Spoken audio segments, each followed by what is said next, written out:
Vegas Blues. On Feather Airlines Flight 35 from Oakland to Vegas, I'm the only one on the plane without tattoos. Even the flight attendants in their navy scrubs, the moms and dads in tracksuits, and the little kids in baseball caps sport skin art.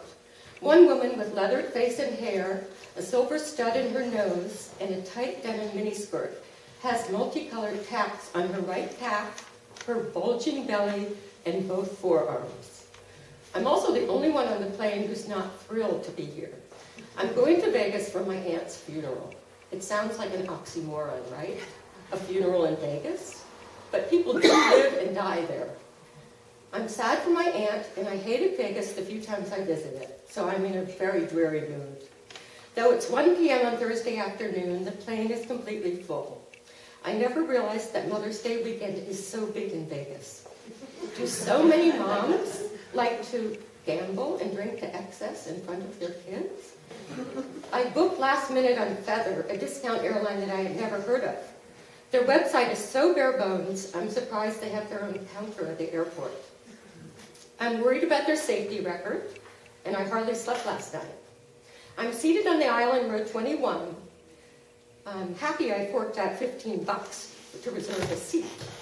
The seats are minuscule, and there is no legroom. The carpets are worn, the upholstery is threadbare, and the small windows are so warped and scratched that they're nearly opaque. Is this what they call a vintage jet? 2 clumps of noisy, hulking young men sprawl in the rows behind me. They shout across the aisles to each other. One group celebrates a 22nd birthday, and the birthday boy with shaggy, dirty blonde hair and a wispy goatee looks to be 17. Another group heads to a bachelor party. Several groomsmen stagger down the aisle. I think they're drunk already.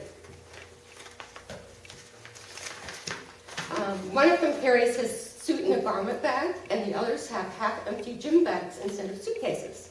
I realize that I'm the only one on the plane with baggage. I take a deep breath, stifle my dread, and open my historical novel, but I can't get past the first paragraph. The party starts the moment the plane taxis down the runway. First I hear a dull throb, then a loud rumble, and then a Bronx cheer. As we lift off, the bachelor party begins a thigh-slapping chant. She's built like a truck, but who cares? After a loud squawk, the head flight attendant announces our Vegas destination and the start of beverage service. The rear passengers applaud. One guy barks like a dog, and others chortle.